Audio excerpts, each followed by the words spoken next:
Hey, everybody, welcome to The Thirsty Professional. This is the place where we grab a bevy. Hopefully, you got yours. We ditch the BS and we get real about careers, purpose, and passion. I'm your host, Beth Ann Campbell. I'm a former corporate queen who got her tiara yanked from her, and I decided to take up a pen and a microphone instead as my royalty. I am the author of the award-winning Where the Hell's My Bacon? Great book for you corporate rebel types who are out there being challenged in the corporate world, and a lot of you are. If you're watching live out there, please let us know that you're here in the comments, where you're from, and most importantly, what are you drinking today? If you're watching the replay, please give us a hashtag replay. And of course, let us know if you have any questions or feedback or comments. We will address it during the live stream. And just to know, there is a little bit of a delay. So if you're commenting on something and it's not clear, give us a little context. That often helps. All right, today my very, very special guest on The Thirsty Professional is Darren Guiheen. Oh, Darren has spent his entire career, over 30 years, as a graphic designer. He started off doing manual design, drawing machinery diagrams by hand. Now he's a digital designer, even using AI to help with some of his ideas. He faced multiple redundancies, so I'm sure we can share a lot of stories about that, and started his own design business in 2006, which he might be the longest entrepreneur that I've had on this show.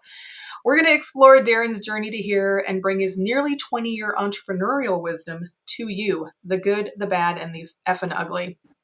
If you have been on a network call with Darren, you would remember his amazing Purple Cow background, which unfortunately Restream is not going to be friendly to, but he did bring his little fake, his other, he'll show you in a second. He's got an alternative Purple Cow, just so that you guys know who you're talking to, which I'm sure you do. Please welcome Darren Guiheen. Darren, welcome to The Thirsty Professional. Thank you very much, Beth, and good morning to you. Yeah, I'm just having my afternoon cup of tea at the moment, and this is the Purple Cow in question. So, oh, I love it. And you said your daughter did that one for you. My daughter painted it. It was a black and white cow. My daughter, a few years ago now, took it away, got her paints out and said, "There you go, Daddy, you've now got your very own purple cow." So if you could just stand there for the entire hour and just hold it over your shoulder? Yeah, I mean, I could give it a go, but it may well fall off. So I think I'm going to put it down on the desk and it'll be watching proceedings. Awesome. Well, we're going to talk about your graphic design journey and a few other things that came to light as we were chit-chatting that I didn't know about you. But first, what are you drinking today? I am drinking an afternoon cup of tea. This is Yorkshire tea. And in my opinion, it's the best tasting tea that we can get over here in the UK. And it's very nice tea. What is the difference between Yorkshire tea and what another, English tea or another type of tea? Absolutely. To me, Yorkshire tea has the strongest taste and much more flavour than other teas. And that's just my personal preference. People are either tea people or they're coffee people. A few people, maybe a little bit of both. But for me, I have tried. I wanted to drink tea. I wanted to be a tea drinker, but I just can't. I just like coffee too much. I think I'm too American. Well, I love a coffee too. In fact, earlier this morning, I did try an oat latte, I think it was. Yeah, an oat latte. Gave that a go. Very nice. I don't know if that counts. That counts. No, it does. Actually, sometimes I get a almond milk in my latte.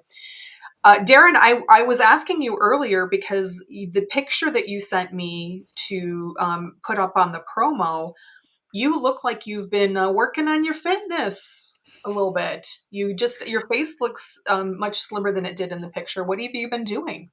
Well, it's funny actually. I mean, I'm fairly tall. Obviously, we've never met, but I'm about 6'3", and Wow. So yeah, I'm fairly tall. Never been what I'd call large, but you get to a certain point, and if you're not careful, things can start to go a little bit wrong. So I took a look at what I was drinking, and I had a bit of I enjoyed a glass of wine. I enjoyed a glass of beer. But I also enjoyed lots of orange juice. Now, that's all well and good, but these things have sugars in them, don't they? Yeah. And before you know it, you're drinking far too much of it. So I decided on a few things. The first thing was that I was just going to stop drinking alcohol. So I stopped that. and I wouldn't call myself teetotal. If I fancy a glass of something, I'll have it. But I cannot remember the last time I had one. Probably Christmas Day last year, I would imagine. Wow. And then I thought, well, why don't we cut out the sugary drinks and replace them with water? So I got myself one of these hydro flasks, and whenever I'm thirsty, I just take a sip of that, and I get through at least 3 of those a day, sometimes 4. So I drink lots of water, cut out all the sugar, either have a smoothie for breakfast or bran flakes or a piece of toast, and just try not to snack. And that goes quite well throughout the week. And when the weekend comes around, as we all know, whatever you eat at the weekend, you don't have any calories in there, so you can No, have what you like. absolutely Yeah, not. No. yeah. So it is, and it's I walk the dog, I cycle. We were talking earlier. I've been out on my bike for a cycle round before I came on this show. And yeah, just really trying to watch what I eat, watch what I drink, and do enough exercise. And obviously, the Apple Watch really helps too with the fitness app on there, because if you're sitting down for too long, it will tell you to get up. And if you haven't got your rings closed, it will tap you on the wrist until you've done it. So that really helps too. Yeah, those are great for annoying reminders of, okay, it's time to Absolutely. drink, Yeah. get up, walk around, whatever. You make it sound so easy, really, you do. But I mean, that's great. That's awesome. The older that we get, the more we have to really look at. Mm, And I'll tell you, orange juice. I don't even drink orange juice because it is so. Even though it's made from oranges, yeah. it's you got to have a lot of oranges, and that's a lot of it is a lot of sugar to when Absolutely. glass that you Yeah. would. Absolutely. Awesome. Just checking in real quick with the comments here. Doris Walsh is checking in, and she says on like it's a drug. Like she's on elderflower press. I don't know what that is, Doris. Did you know what that is? A press? Yeah, my wife likes elderflower press. It's basically a healthier version of a cordial. So I have an elderflower cordial, but it's a much healthier version, I believe.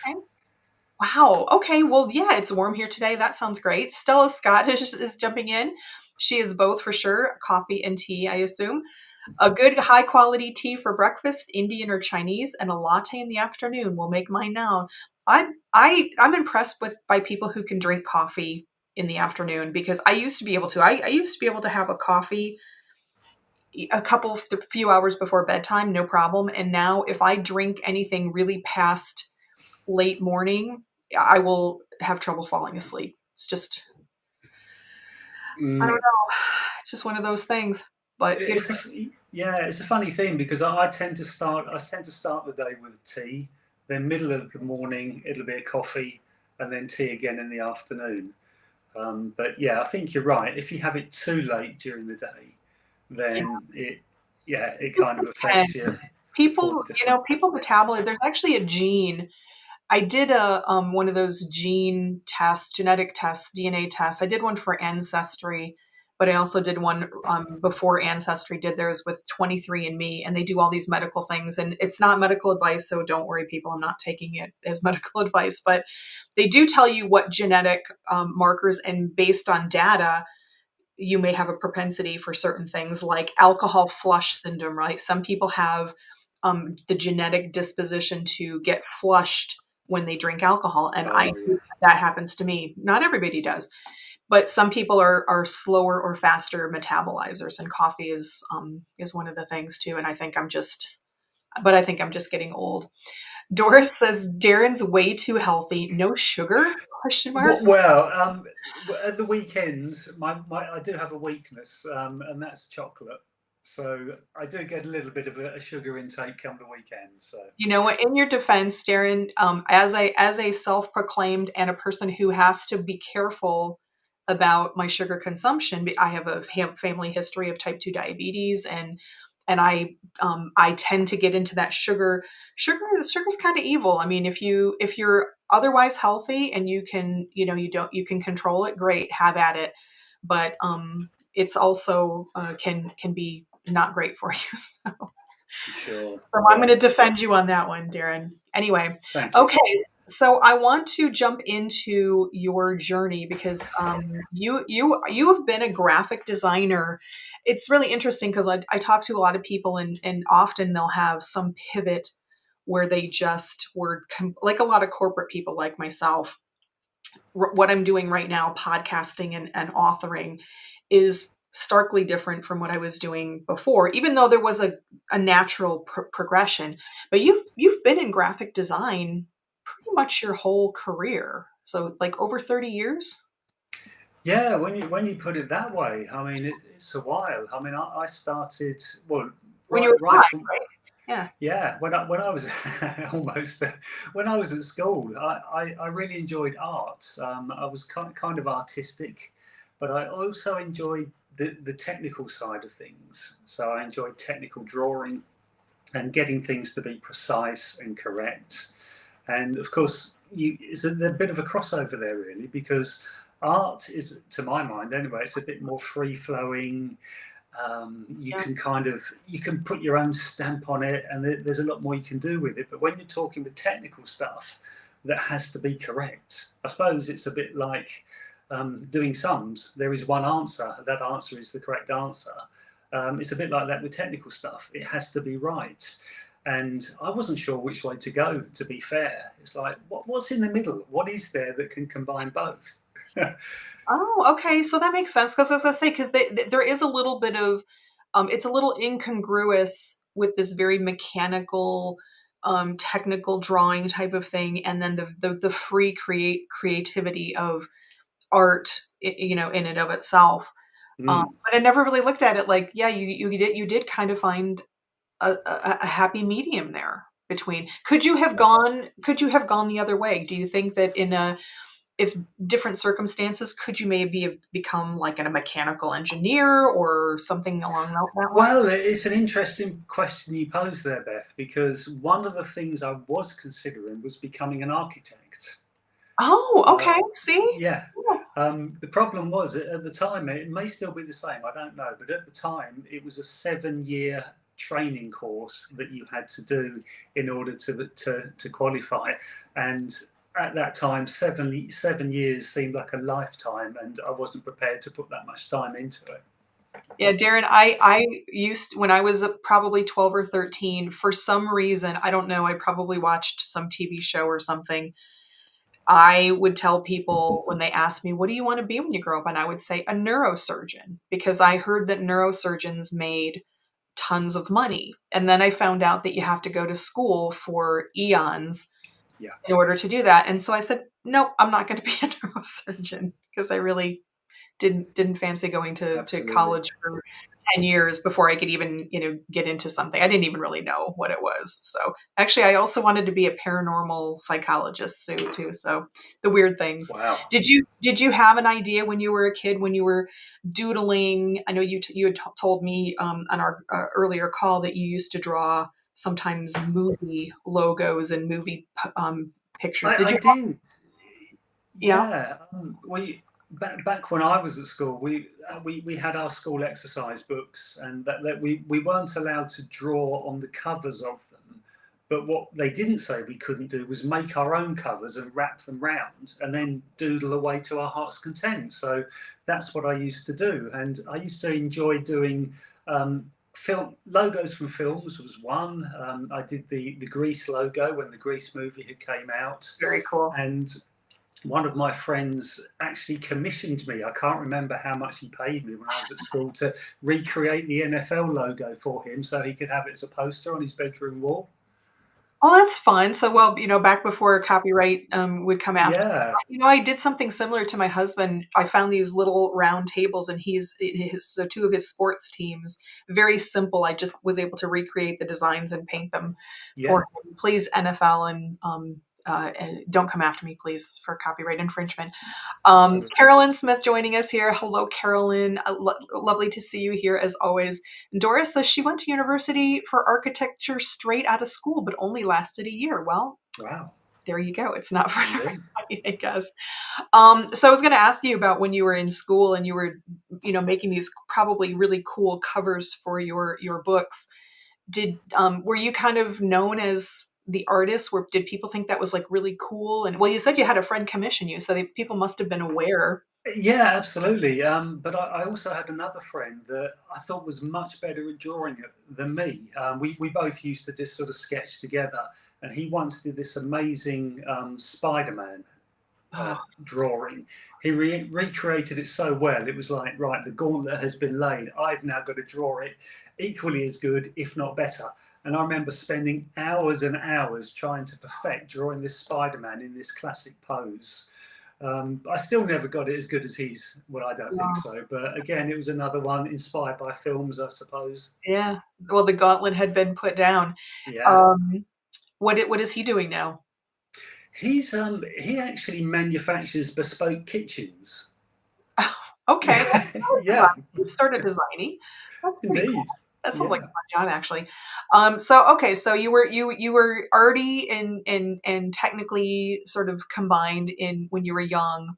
Do you remember your first job as a graphic designer, as doing something actually officially, whatever it was called back then? Mhm. Absolutely. I mean, I remember the weekend before I started going into town and buying a suit, a tie, new pair of shoes, all the rest of it, so that on my first day I'd be dressed to the part. And I turned up to this office.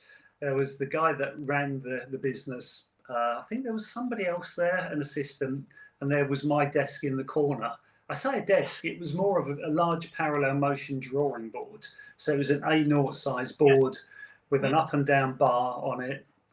We had a series of pens, rulers, all kinds of stuff. But the thing was, we had to draw this stuff by hand, and we were doing illustrations for manuals to show how to repair. We had diesel pumps. I think we had lathes and turbines. I think it was. So I was responsible for drawing what we called the exploded diagrams. So how these parts came apart in order to be able to be fitted back together. And then these drawings would be created and they would then be turned into manuals once they got printed. So I just spent my time sitting at this massive board with a pen in my hand, drawing these very intricate, accurate representations of pieces of machinery. Did you find when you were, based on, even though you had talked about sort of the technical mindset early on, but you were really kind of drawing more movie logos. Was it disappointing that that's what you were drawing, or was it you were young and who cares? I'm in my suit. I got my professional pens. I mean, what was your thought about what you were actually drawing? I, I really enjoyed the fact that it had to be accurate. That's one thing. I mean, I still today I like things to be neat and tidy. So my desktop will have minimal graphics on it. The desk I'm working at will have a keyboard and a mouse and probably a notepad, and try to keep things as uncluttered as possible. And I just like the fact that everything was accurate. But yeah, there wasn't a lot of scope to be creative because, as I said before, if it wasn't correct, it was wrong. So it wasn't a case of, Yeah. oh, this might look nice if I put this bit on the end of it, Right. or what have Right. you. Yeah, so there wasn't really, um, there wasn't a lot of scope for being creative, but it did give me a good founding into getting stuff accurate.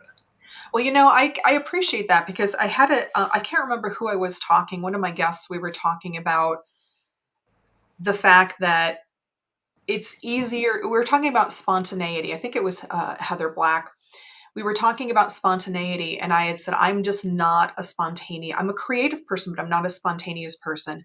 But if I have the structure in place, if I have a plan, if I have, we know what we're doing, like on a vacation, right?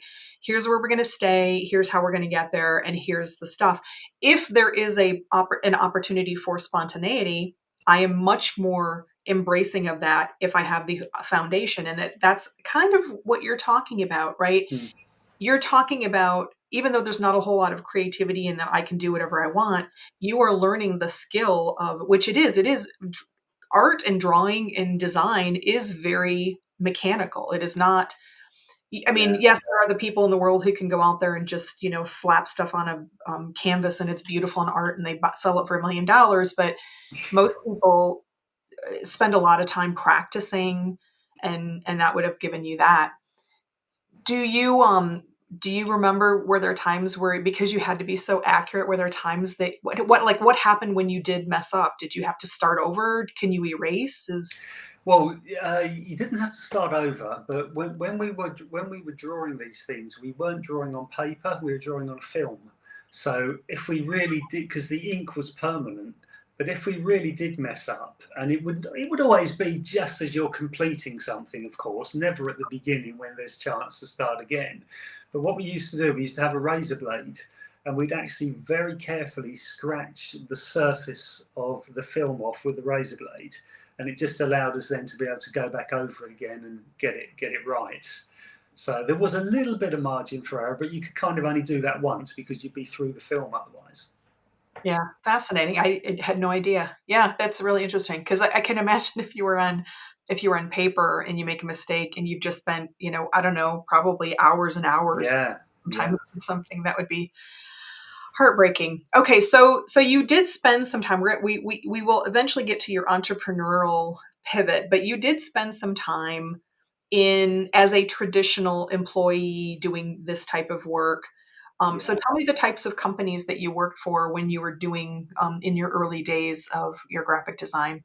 Yeah, so once I finished the technical illustration and my college course, I got a job as a design studio junior. So I was really starting at the bottom there. And it was for a cosmetics company.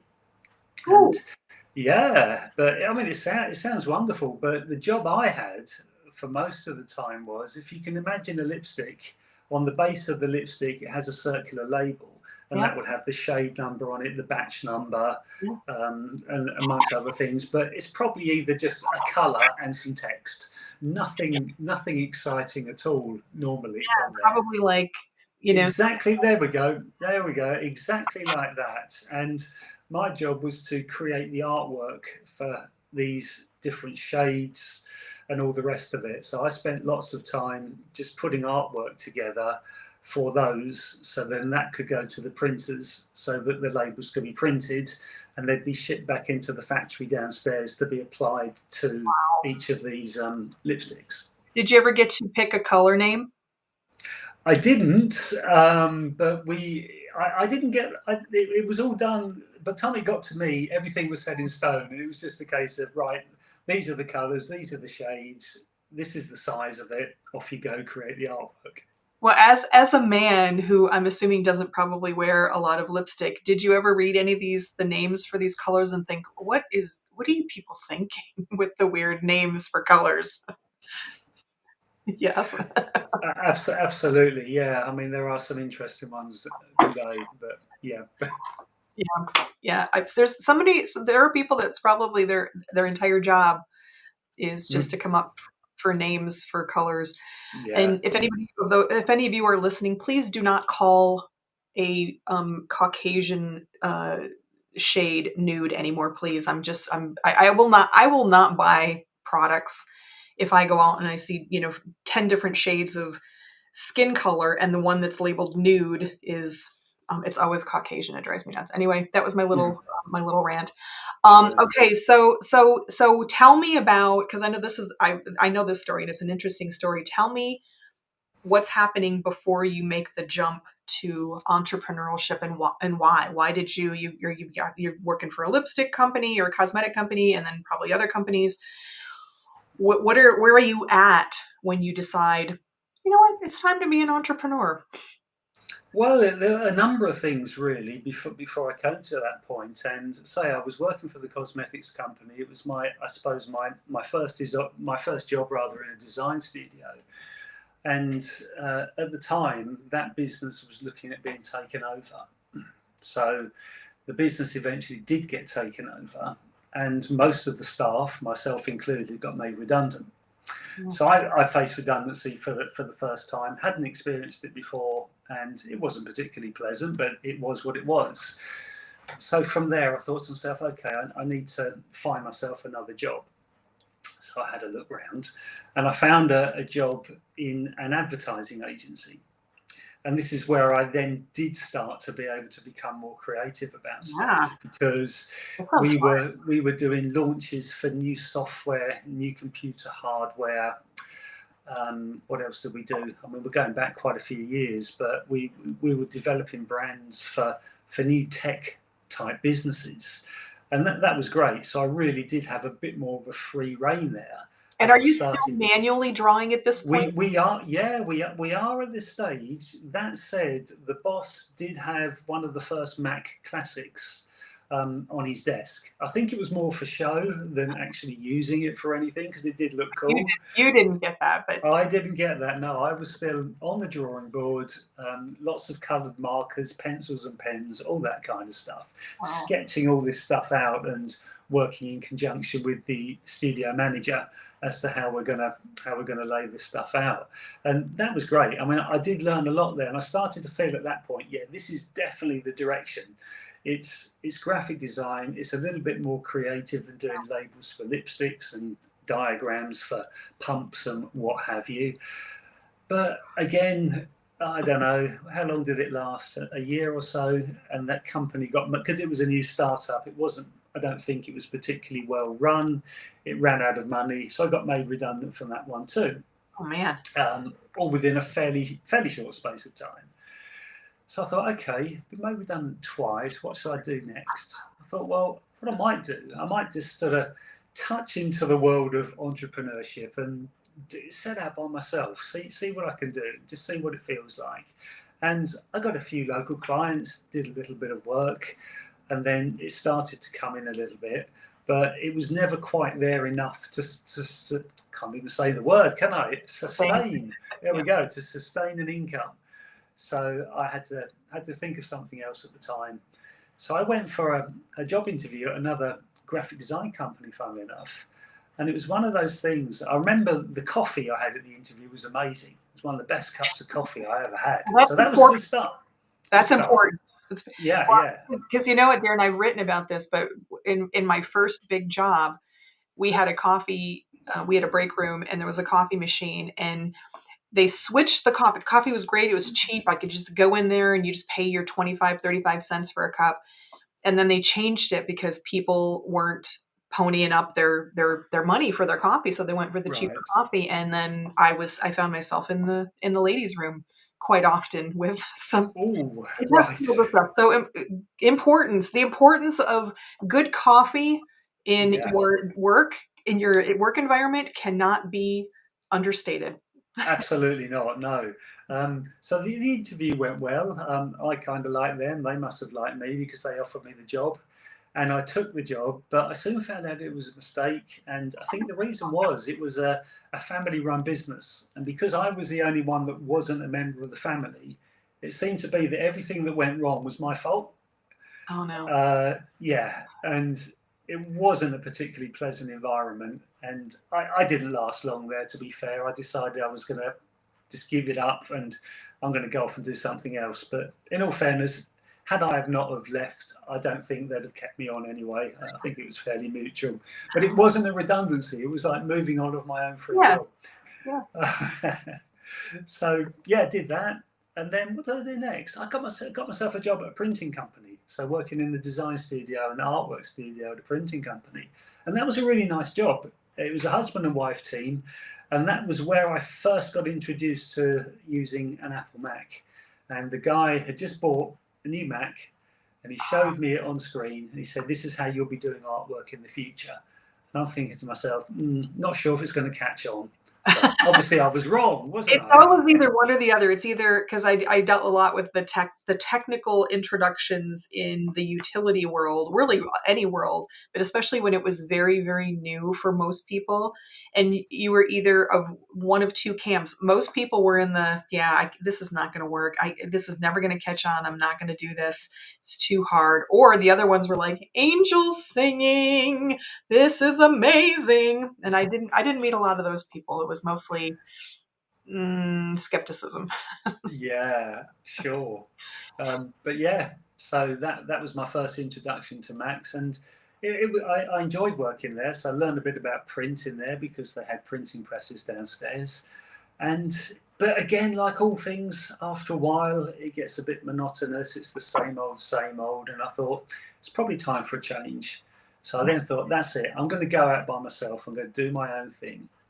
So I left amicably, and I went out and rebuilt my freelance contacts, and I got some nice contract work, which was regular work, and that was really good, well paid. I had to travel quite a bit to get there, but I was starting to build stuff up. But the problem with that is, of course, when you're first setting out, you take everything you can, you do as much as you can, and you don't realise quite how many hours you're working, how much effort you're putting in, and before you know it, you start to burn out and you can't Yeah. sustain it any longer. And that's what happened to me. It just all became too much. I thought something has got to give. I'm just going to have to knock it back a little bit. So I did, and I got another job with another new startup business again, and we were I was running their studio, and they were doing Oh, lots of work for restaurant businesses, holiday companies, and all the rest of it. And that went well, and ended up offering me a full time job. So I decided to take the full time job, and it lasted for 8 years, and it was great. Really enjoyed it. And this is where the third redundancy comes in, where I turned up for work one morning along with the rest of the staff, and we couldn't get in. Our keys wouldn't work, so the locks had obviously been changed. And then when the boss turned up and said, "Sorry guys, we ran out of money. You all have to go home. There's no money to pay you anything, unfortunately. And by the way, Darren, we need your car back, so you'll have to get a lift home." so you, And so you couldn't it even happened drive. as You quick couldn't as even that. drive home from your own No, no. being laid off, being made redundant. You had Yeah, to go and get yourself a taxi or a Lyft or an Uber. absolutely. Get a lift Or home. even Yeah. Uber at the time. I don't know what this. No, not quite. No, but Yeah, I know what you mean. like, hey, mom or honey or somebody, can you come and give me a ride? Well, it's if you had just started there, I probably wouldn't think that this was so egregious. But you were there for 8 years, and I will guarantee you that they knew that the money was running out for a Yeah. long time. And it just, to me, that's just dirty works when Mm, you're a company and you aren't honest. I've ranted, and I won't rant now, but I've ranted a lot about transparency and just letting people know, hey, absolutely. you know. Yeah. But Mm, oh, by the way, we're not going to pay you for whatever amount of time. So. mm. Well, yeah, I'd be done with it too. Is that when you made the switch to I'm That done? was the, I'm yeah, done with 31st of July 2006. That happened, and then 1st of August 2006, I'd managed to get an office, a Mac, and a client. So we're just up and running basically the next day. you just decided I don't want to have to get a taxi home from my next uh, Yeah, redundancy. So therefore I'm gonna do it on my own. absolutely. I'm gonna struggle on my own terms. So Yeah, I love that. absolutely right. Were Yeah. in any of that time that you were before you went into when you really just okay, now I'm an entrepreneur, now I'm a business owner. Were you always doing graphic design, or did you have other roles that you did, like I don't know, account management or something? I did. That was the only other role I had was account management. Yeah, Oh, and which was the role in the job that I just mentioned. A lot of that was an account management role, and that was tricky actually making the switch because I'd always been the doer of the design work, and now I'm having to manage or hand it over to a design studio and brief them on how to do it, and it's very difficult to turn that around because the natural instinct is, well, I can do it a lot quicker myself rather than spending time briefing somebody else, getting their interpretation back, making changes and get it to the client. So it took quite a time to adjust to being the facilitator of it rather than the yeah, doer of it. yeah. I mean, that's a common people that go out of the hands-on, what we used to call the individual contributor, meaning that you're hands-on, you're doing stuff, and then they put you in some position of management, authority, whatever. And I found it very difficult to go from a doer. I was doing the technical designs. I was doing the data mapping. I was doing the functional and system designs for tech. And then all of a sudden, I'm a manager. And it took me a long time to embrace Mm, management because I just liked hands on and yeah, I like the yeah. recognition too. If I'm being honest. I'm just going to check in real quick with the comments. So Stella says, like musicians, I think she's talking about the technical melding with the creative, where you have to, it's not really one or the other. There's a lot of foundational practice and skill that goes along with it. She's an opera singer, and the amount of boring practice before it sounds like angels flying in the skies, and the classical dancer, it's all hard, meticulous work. Very true of many things. And I will say the same thing as a sewer. I started sewing when I was very young, and uh, in my later days was sewing Renaissance costumes, and I sewed my own wedding dress because we had a Halloween wedding, and everybody's like, "Oh my God, it's amazing!" But that's 20 years of sewing straight lines and perfecting all that. Stella loves my Caucasian rant. Thank you, Stella. I know you can always appreciate. I know not everybody does. It just drives me nuts. Anyway, okay, so you are now fully an entrepreneur, and is this the same design company that you have now, which is the DL It Design is, Associates? yes. Yeah. Okay, so tell me a little bit about how the early days of the DL Design. Were you solo? Did you have a partner? Were you?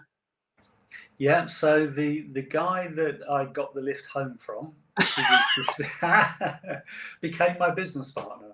It's hilarious. So yeah, and he was the head of the graphic design studio, and I was the account manager.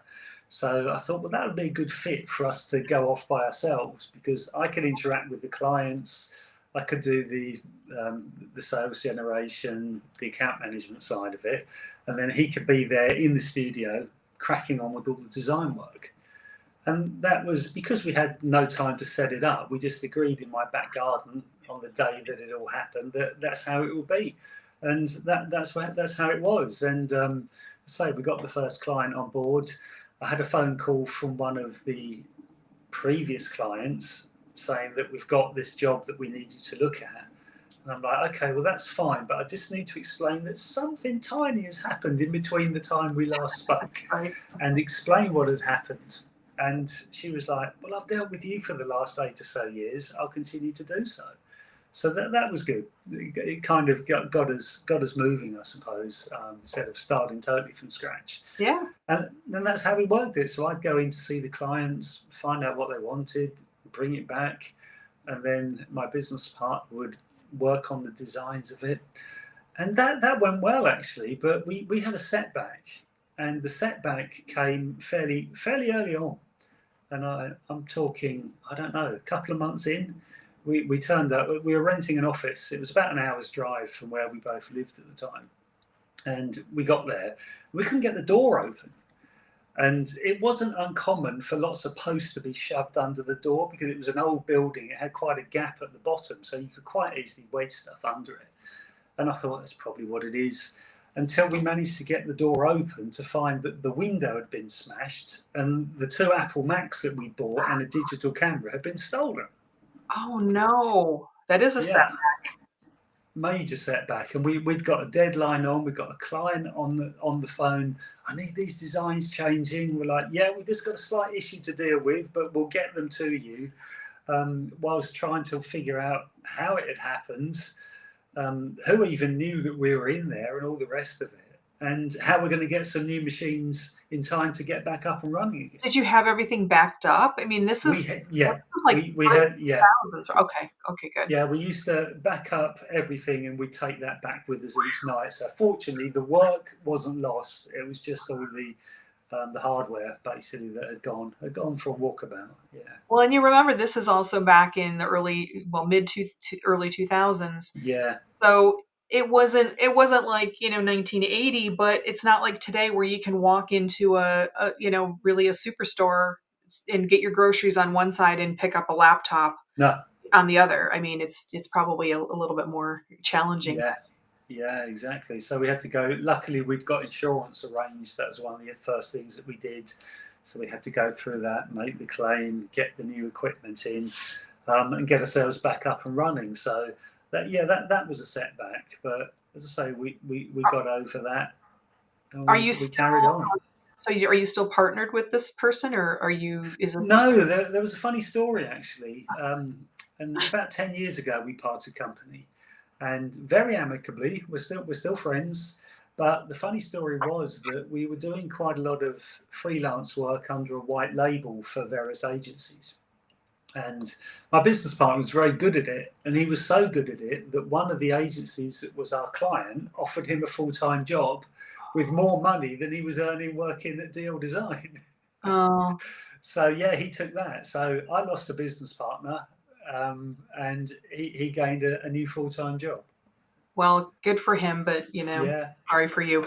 Well, I do want to ask you a few questions about now your work now. And first of all, I want to just tell people out there, and we'll throw this up. In fact, I'll throw it up right now, just so you can take a look, because I love your website. Oops, sorry, that is not the right one. That was for some reason it transferred my links, so I don't have it here, but I'll put it in the comments. Okay. Tell me what is your website name again? So it's www.dl-design.co.uk.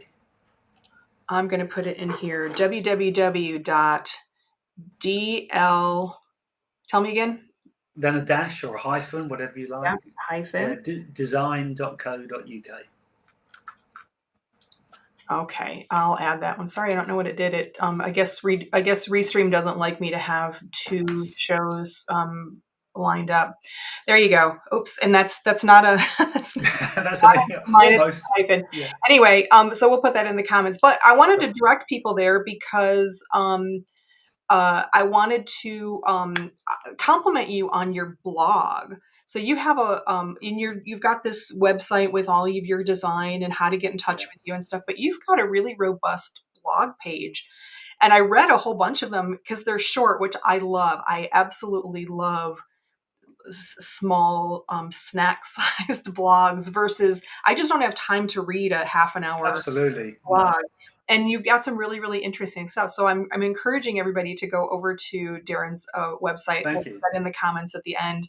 Of course, if you're looking for graphic design work, but just the blog, it's really interesting. I'm not a graphic designer, and it's not, something that, I would just normally go out and peruse blogs, but you've got some really, really cool stuff comparing old and new designs for Mm. companies and, just some interesting factoids about stuff. So everybody go out there. Do you have a favorite design that you've done so far in your entrepreneur business? Favorite, I have quite a few favorite designs, but I do have one. I think we may have spoke about this in the past. I've had one very interesting design brief that I can tell you about if you Tell want to me. hear that one. Yeah, tell me. Okay, so I say many years ago, it makes me sound so old, but it was a while. It was one of our earlier projects, a lettings agency or a real estate agency, selling property, renting property, and they wanted to have a new logo designed. And I said, okay, what we'll do is we'll go through, we'll work out a brief, you give us a brief, and then we'll interpret that into what we think would work for a logo for you. And they said, oh yeah, we've got a brief, we've been thinking about that, we know exactly what we want. I said, okay, that sounds good. What is your brief? She said, well, we're a lettings agency, so we rent out property. So we were thinking that it could be our initials, and then it could look like a key, but not a key. And that was the brief we were to Okay. work for. Look like a key, but not a key. Okay. That's it. Yeah. I thought, okay, how are we going to work on that one? How are we going to come up with that? Whatever are we going to do? And it was at the time when the new Minis had come out, when BMW had taken over Mini. And I'd recently had one, I think, as a courtesy car. And I really liked their key fob because it was a really cool oval design. And it was totally different to key fobs that cars had at that time. Yeah. And I thought, this kind of looks like a key, but not a key. We may be able to work something along those lines. Wow. Serendipitous. So we came up with this logo design inspired by the mini key fob with the initials of the company built into the key part of it, proposed it to them, and they went with it and used it as their logo. I love that. Well, so do you have a dream client that you would love if you could have anybody come to you and go, yeah, design our or redesign our logo? Who would you do you have anybody that you'd love to work with? Do you know what now? Because we've all had the clients we like working with. We've all had the ones that we wish we'd never started working with. So nowadays, I just like nice people to work with. I don't particularly mind what the job is. If they're nice people, I'm happy to work with them. Well, let me follow up on that. So with the people that are not nice, what are they doing or not doing that is driving you nuts? They they are Mhm. asking for lots of information, and you spend lots of time giving them everything they want, and then they decide to ghost you. So you just think it's all been a waste of time. I don't understand the ghosting phenomena. That we could do No, a whole show on that. I had a follow-up question, and what was it? Gosh, I can't remember. Talk to me a little bit about, because I know I this is a question that I'm asking more and more frequently of people. What is the impact of AI on your design work right now? Is it yeah, I mean are you worried?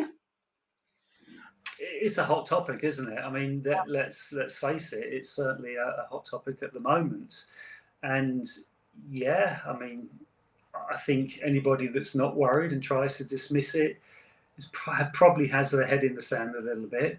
But then that said, I did actually, I thought I'd have a little bit of fun with it just to come up with a graphic of myself. And it decided to give me one arm a lot longer than the other one, which I can assure you my arms are basically about the same length. So the fact that it gave me one arm longer than another, that was a bit of a worry. And I was actually on a Zoom call yesterday with somebody I'd met networking, and we were having a similar conversation about AI. And he said he saw somebody that I think it was a yoga teacher that had used AI to generate an image on how to perform this yoga pose, but the image had generated the hands being bent the wrong way, but nobody had noticed, and it had been put up on social media. It's a challenge.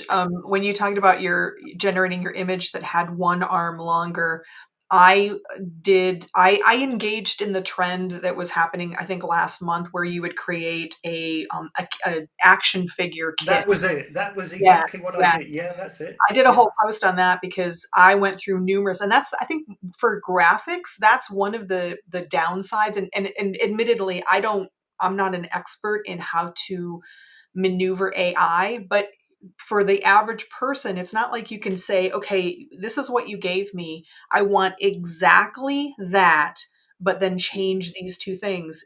And it doesn't matter. You'll get something completely different. And the things that I got, and then I got one that I kind of liked. There were a lot of weird things about it. And then somebody pointed out that I didn't have legs. So wasn't really an action figure. So yeah. So yeah, I mean, I think like with many people, AI is here to stay, and I think we have Yeah. to probably adapt. But it's just figuring out what works and what doesn't. So Mm. I do always like to ask people too, if you suddenly could not do what you're doing, you could not do graphic design, you can't do it. What would you do? What do you think that you would love to do if you had the means, the skill, whatever at your disposal? Yeah, there's a hard question. Rugby player. Probably something to do with driving. I think I've always enjoyed driving. Really? So yeah, absolutely. I mean, who knows? It could be a sort of a later in life career change if everything stops. You know, my creative talents run out, what have you. But yeah, I something to do love with it. driving It's would be very That's a something. very Yeah. different answer than a lot of people might think pick something that's sort of fairly close. Mm. Like when you say driving, like, do you mean like a race car driver or maybe something less competitive? I mean, what would you see yourself doing? Yeah, not no. So I thought, A what Lyft about driver, something so that you could lift home all of those poor chaps that showed up at work and the doors were That, locked. absolutely, that's it. Just sort of hang around business parks, waiting for people to become redundant and offer them a lift home. But I suppose it wouldn't be a good business model because you'd have to do it for free, wouldn't you? That's the problem. So you probably wouldn't make a lot of money out of Truth, true. it. Well, you've been an entrepreneur for so long, so you really started even when you were still working in traditional roles, off and on. What is different today? And is there anything that you wish you had known back then that would have helped? I imagine it's different being an entrepreneur in 2025 than it was in, the early 2000s. Yeah, I mean, one of the main differences, obviously, there's a lot more ways people can contact you nowadays than there was, say, 19 years ago. So it's a little bit more difficult to switch off. But one of the biggest things is, I mean, as we said right at the beginning of the hour, that when I started, things were drawn by hand, and that took time. And people appreciated that it took time. So, for example, if something was going to be printed, we might have to get all the photographs together, get the artwork together, get on a train, take it down to London to have it turned into film, which would then come to the printers to be turned into plates before it even got anywhere near a press. So that would all take time, and your clients would expect that because there was a lot of effort involved. Nowadays, people seem to think that you press a button, you hit return on your keyboard, and boom, it appears. So when you tell somebody it's going to be a couple of weeks, they're like, well, why is it taking so long? So I think as technology has evolved to help us, to aid us, so has the perception that these things don't take as long as they still do. Yeah, it's that microwave mentality, right? It's like, Mm, come on, I can't cook something in the oven. Yeah, and it's yeah, everywhere. Everything is and I'm somebody too who has fallen into the trap of instant gratification. Like, are you kidding me? It's going to take 2 days for my Amazon delivery to show up. absolutely. Yeah, But you know what? It's okay. yeah. I cannot let us be done with our conversation without asking you about the evolution of the purple cow. So you don't have the background right now, and I apologize that for on behalf of Restream, but everybody who's been on a network call with you knows. In fact, I was talking to Doris this week and she said, well, who's on your show this week? And I said, oh, Darren Guiheen. And she goes, oh yeah, the purple cow guy. So how did that come about that you're kind of known for your purple cow? I don't know if it's officially your logo, but it's your backdrop. Yeah, it's yeah. So where I live, we have meadows and rivers over not far from where I live, and every year, in fact, a couple of weeks ago, they bring new cattle into the field to graze, and we're going back to when we first set up the business originally, and we needed a website, and we needed some images to go on the website, and I didn't want to use stock images because I thought, well, anybody can grab those. Let's do something a little bit bespoke. So we went over to the meadows, started taking images of swans, ducks, just general landscapes, and then there was this field of cattle. So I thought that'll make a nice picture. We'll take a couple of shots of that. So we did, took the pictures, and I'd also been reading at the time the book by Seth Godin, where they mentioned having tribes, the purple cow. So that was obviously in the back of the mind somewhere. And I was talking to my business partner and said, well, look, before we put these images up on the website, what is it that we're trying to do for our clients? And ultimately, if you're engaging a designer, you kind of want to stand out, because if you just blend in with everybody else, how are people going to recognize you? So all these things came together, and it's like, okay, let's fire up Photoshop. Let's make this one cow purple. And that's how it was created. And I started using it quite a bit. And after a while, I thought, probably time to change it. Nobody's noticing it. We'll just get rid of it. So the purple cow went away, disappeared, locked away in the cupboard. And people started asking, they go, Darren, what's happened to the cow? I thought, I don't believe it. People have actually taken notice of this. And it I really would. surprised me. Yeah. Yeah. So go far, or rewind rather, to lockdown. And the only way we could communicate really was like this, or Zoom, or Teams, what have you. And everyone had piles of washing in the background or washing up, and it was a mess. I thought, these people need a virtual background. They've got to cover up that clutter. Yeah. Yeah, and I thought, what can I use? I thought, hang on, purple cow, time to bring it back out of retirement. And I just used it for every networking event I went on, every Zoom call I went on. And then it's got refined over the years. It's got refined to how it is now. And I decided to just redraw it in a very stylized, simplified version. And that's the version that I use today. I love it. it's very memorable and notable. So I've been on different networking calls where that you've been on, and I immediately know I can just even the little tiny Zoom Yeah, that you get in the gallery view. I'm like, oh, there's Darren with his purple cow. that's So me. and Yeah. for some reason, you and I end up getting on a lot of breakout rooms. We do, yeah, quite regularly. Yes. Yeah. Um, Jumping over to the comments, and folks, we are going to be wrapping it up pretty soon. So if you have any final questions or comments or feedback, throw them in the comments now. We will, of course, you can throw them in later, but because of the delay, I want to give you the opportunity because we are going to wrap up pretty soon. Doris does say, "Yay, the Mini Cooper was the first Kai that she officially bought for herself." Yeah, yeah. So, and they had a great key fob that was one of Darren's amazing designs.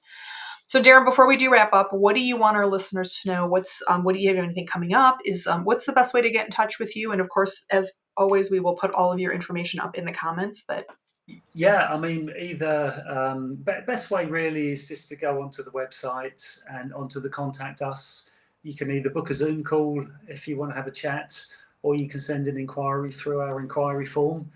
And I'm always happy to chat with anybody. If somebody just wants a one-to-one talk about design, I like finding out about other people as well. So I always make it a two-way thing.